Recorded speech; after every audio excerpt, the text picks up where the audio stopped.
Et salut à toutes et à tous, ici Max de Strat et on se retrouve aujourd'hui pour le match de week 1 pour cette nouvelle compétition qui est l'UDL. J'espère que vous allez bien.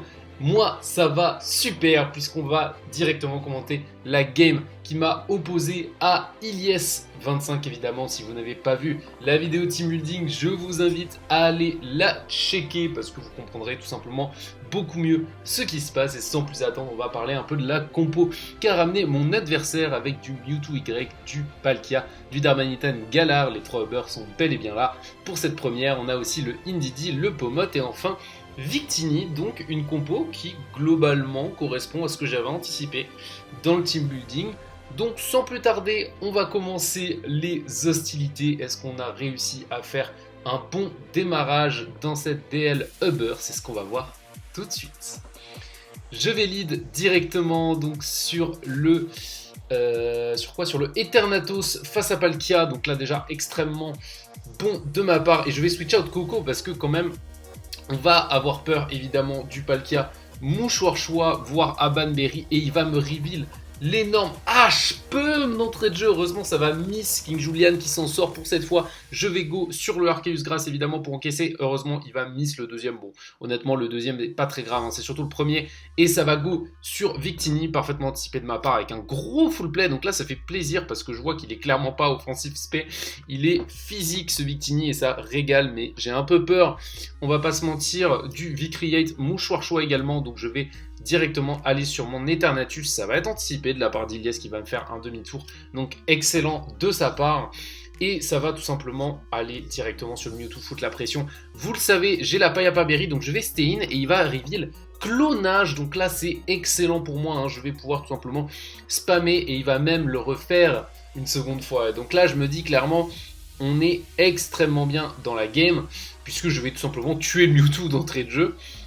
Avec un troisième Dynamax Cannon, là j'aurais peut-être pu aller directement sur mon Bisharp. J'ai préféré pas le faire parce que c'était assez évident en fait qu'il allait taper Psy Strike.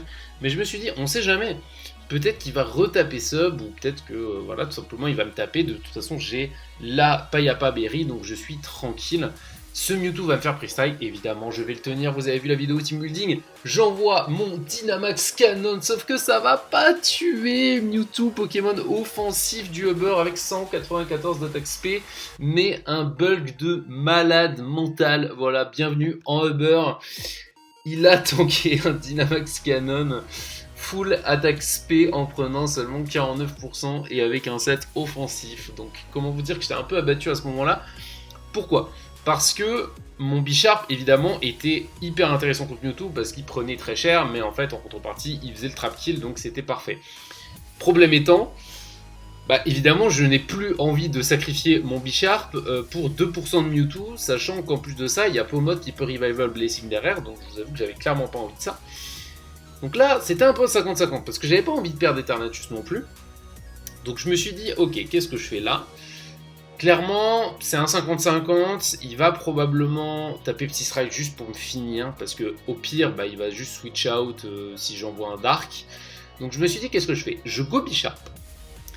Et dans la foulée, je vais double switch sur Coco, parce que je suis 100% sûr que ce qui vient après, c'est l'aura sphère, et comme ça, je fais U-turn et je suis tranquille. Je vais go sur mon Bisharp et je vais manger un aura sphère très bien joué de la part de mon adversaire qui prend un énorme avantage là. Vraiment j'ai tout perdu, hein. J'ai quasiment perdu mon Eternatus, je perds mon Bisharp et en plus ce Mewtwo peut se faire Revival Blessing. Donc là je vais aller sur Coco, hein. Je vais pas chercher à comprendre et je vais faire un gros demi-tour sur le Palkia qui prend quand même assez cher, hein. Là je me rends compte quand même que ça fait mal Coco. Et je vais aller sur Jugulis, là encore la même histoire, c'est un 50-50, je me dis bon est-ce que je fais Dark Pulse, enfin voilà, qu'est-ce que je fais? Non, je crois même que j'avais Dragon Pulse sur ce set. Donc je me dis qu'est-ce que je fais? Est-ce que je tape Hurricane? Est-ce que je tape Hurricane? Je savais que Hurricane tuait pas, mais j'ai décidé de prendre le risque, histoire de lui infliger un maximum de dégâts tout simplement. Et vous allez voir, je vais Terrafly et je vais miss. Encore une fois, c'est catastrophique. Et là, je me mange un Draco Météore venu des enfers. Donc là, clairement, c'est peut-être le pire scénario, surtout que je vais re-miss derrière. Donc catastrophique, mais bon, Ilyes a miss son H-Pump avant, qui aurait pu one-shot King Julian. Donc bon, pour le coup, un prêté pour un rendu. Je vais ramener ce fameux Coco cette fois-ci. Ça va aller sur le Pomod, mais ça va être anticipé de ma part avec un gros Dazzling Gleam. Donc au moins, il n'y aura pas de Revival Blessing sur cette game. Pas de Mewtwo qui serait trop chiant sur la fin de game.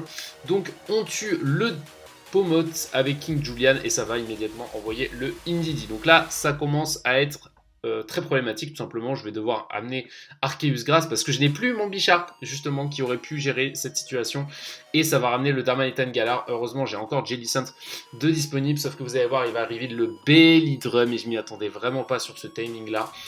Et pour le coup, bah autant vous dire que Pringles va pas faire long feu, il va craquer comme une chips sous la pression et l'Earthquake va tout simplement me one-shot. Heureusement pour moi, j'ai toujours King Julian qui est au four et au moulin sur cette game et qui va venir tuer tranquillement le Darmanitan avec son mouchoir choix. Sauf que pour le coup, bah, qui dit Coco dit Indeedee dans la foulée et là vous commencez à comprendre que le momentum n'est pas du tout en ma faveur. Je vais devoir inverser rapidement la tendance. Si je veux m'en sortir, je vais prendre tranquillement l'Expanded Force. Et là je me dis, est-ce que je défogue, est-ce que je défogue pas? Parce que en fait défogue psychique terrain ça pouvait être super intéressant à ce moment là. Mais je me suis dit bon, il faut mettre la pression et ce Indeedee pourquoi? Parce que Indeedee n'était pas en range de Coco à ce moment-là. Et j'avais besoin qu'il le soit. J'avais vraiment besoin qu'il le soit. Et donc je me suis dit, bah, de toute façon, Coco peut peut-être essayer de finir la game avec Eternatus, les deux ensemble. Donc, ok, je vais le mettre en range. Et on va voir ce qui se passe. Au pire, il va me faire un Baton Pass. Et là, il va arriver bien pire que ça. Il va faire Healing Wish. Et là, je m'y attendais absolument pas. Et ça veut dire quoi? Ça veut dire que Mewtwo arrive et full vie. Et c'est là que... Alors, je n'ai pas calculé le rôle du Dynamax Cannon. Honnêtement, je ne sais pas si... Bon, je pense que ça pouvait tuer. Il y a forcément un rôle où ça pouvait tuer. Est-ce que c'était en ma faveur? Je sais pas. J'en ai aucune idée. Et j'ai pas envie de le savoir, honnêtement, parce que j'ai envie de me préoccuper des choses qui comptent vraiment. C'est-à-dire bah, quelle erreur éventuellement je peux faire dans les games, etc. Les rôles, ça fait partie du jeu, exactement comme les miss. Voilà, par exemple avec Jubilis, j'aurais pu tout simplement décider de taper un move plus safe. J'ai pris une autre décision au final. Donc je ne sais pas. Mais pour le coup, le rôle coûte très cher ici, éventuellement. Et clairement, bah, le Arceus ne va pas survivre face au Psy Strike de Mewtwo. Et derrière, je vais amener le King Julian pour faire mon Revenge Kill à base de Wild Charge. Non, je vais faire un U-turn d'abord, c'est vrai. Je vais faire un U-turn parce qu'il n'est pas en range de Wild Charge. Je vais sac le Eternatus. Et bon, là, on va clairement tenter le tout pour le tout avec King Julian 1v3. Est-ce qu'il peut y arriver? Je vais aller sur mon Coco, taper la grosse Wild Charge sur le Mewtwo. C'est le KO King Julian qui, pour l'instant, fait le taf. Qui est-ce que Ilyes va ramener? Ça va ramener le Victini en premier. Et ça va être un deuxième kill puisqu'il est Scarf, mais moi aussi je le suis, donc je gagne la speed, contrôle, et enfin le Palkia qui est lui aussi Scarf, sauf que je n'avais pas la speed pour dépasser le full speed Palkia, ce qui ne change absolument rien parce que de toute façon je ne pouvais pas le tuer, et ça va malheureusement être une défaite pour cette première semaine. Bon, défaite un peu frustrante. Alors, il y a plein de choses à dire, Déjà, alors oui, j'aurais pu speed creep le Palkia, et si j'avais fait un move autre que Hurricane avec mon Jugulis, ben oui, ça aurait tué, et en fait j'aurais probablement gagné la game. Bon, ça c'est un jeu de speed creep, c'est-à-dire que j'allais pas m'amuser à speed creep un Palkia, sachant que ça me coûtait beaucoup en fait, sachant qu'en fait il avait pas d'intérêt à être vraiment full speed. Donc j'ai préféré speed creep, sachant que Jugulis, lui, avait la speed pour dépasser Palkia.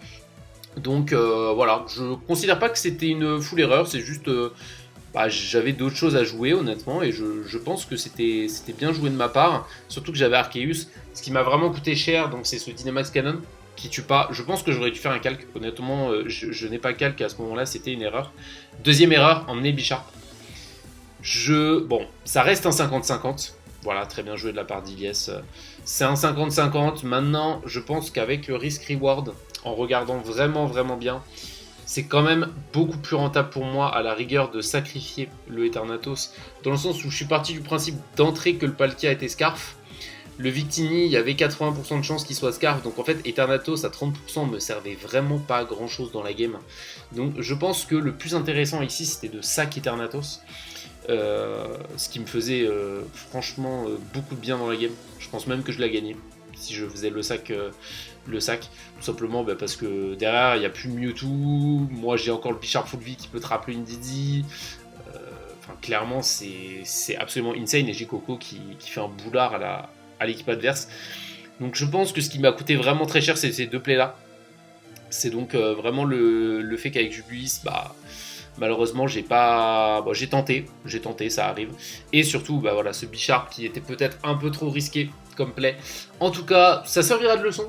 C'est toujours bien, voilà, d'avoir des petites games. C'est pas des match-ups que je perds très souvent. Honnêtement, en général, c'est plus du 90% de win sur ce genre de match-up très précis. Mais on est en Uber. Et je pense que ça m'a appris une très bonne leçon sur le Uber. C'est vraiment à quel point les Pokémon offensifs en Uber sont terrifiants. Parce que là, honnêtement, ce qui m'a manqué face à cette draft de Ilyes, c'est clairement du break. Alors que je suis face à une hyper offense, rendez-vous compte. Je manque de break avec une équipe incroyablement offensive contre une hyper offense. Donc ça, je pense que c'est un très bon échantillon de ce qu'est le Uber, des Pokémon très bulky, même offensifs. Il faut pas laisser d'espace à nos oppos, il faut faire attention au risk-reward, etc. Je pense que c'est une très bonne leçon et que ça nous servira beaucoup pour les weeks à venir. Ça reste une défaite 1-0, il n'y a rien de grave du tout, on va se rattraper sur les prochaines weeks.